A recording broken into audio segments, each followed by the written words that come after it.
Tarana Burke, the woman who first coined the phrase Me Too, and who now heads an organization by the same name, called this case a, quote, toxic catastrophe, and said the country, quote, still has to reckon with why it is so invested in the pain and anguish of violence. How unfair. Amber Heard had her day in court. She had able representation. She was listened to and rejected. That does not reflect some, quote, investment in the pain and anguish of violence by America. It means the jury didn't think she proved her case.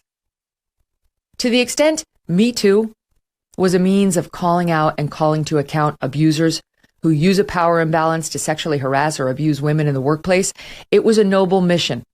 And there's no question it's done a lot of good. No one misses Harvey Weinstein, Les Moonves, Larry Nassar, or many others. To the extent it turned into a witch hunt against men who were disliked for other reasons, or who were guilty of mild workplace transgressions that could easily be dealt with and moved past, but instead suffered a professional death penalty, or to a place where accused men suffered a presumption of guilt, it needed a correction.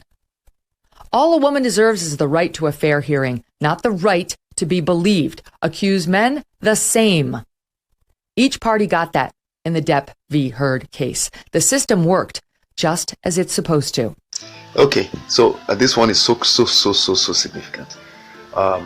You see, she called the Me Too movement, she called the head of the Me Too organization, was calling it a toxic catastrophe because by her lost the case.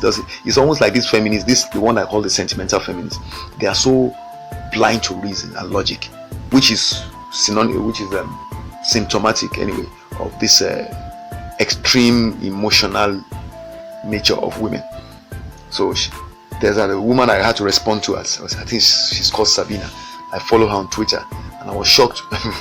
Well, she said she was shocked by the outcome of the Johnny Heard case, and I had to reply that I'm doubly shocked that you are shocked at that outcome, because we had such a public trial that showed clearly that the woman lied, right? And that the UK trial was a sham. And so it doesn't make any sense for you to be saying what you're saying. But thankfully, I wasn't the only one. Other people also told her the same thing. What this woman said here is so critical that we should allow it to sink into our consciousness. She said the Me Too movement, having played a positive role, getting some people who benefited from the patriarchy and the imbalance in power that manipulated women to their own advantage, getting them punished. She said it now crossed a thin line, not so thin line, into the space where it began to be used to witch hunt men that were disliked for some other reasons. Accused men suffered a presumption of guilt. That's what she said. I mean, so if you think about it, that's what explains many cases we've heard of since then. And I always like to mention Brian Banks because he's one of the more well-known stories, because his story has now been made into a movie, actually a Hollywood movie. You know, his story was terrible. I'm going to actually I don't know if I've done something on him before. I'm going to see if I can. I haven't done something. I'm going to do a video on him, a reaction video to his case. It's just terrible what happened to him. A total lie told by a woman that destroyed a young man's life. He has been approached by football clubs already. He was doing so well. That woman ruined him completely. But luckily, she eventually was caught on camera telling the truth, and that enabled the courts to revisit the issue, and then the man was declared innocent. So I want you to keep this in mind. This court case for me is a landmark trial, and it has helped to prove the fact that the wrongest thing that was ever done was to allow women to assume a position in which they could just open their mouths and have themselves believed on the very serious claims they were told they could make about having been abused.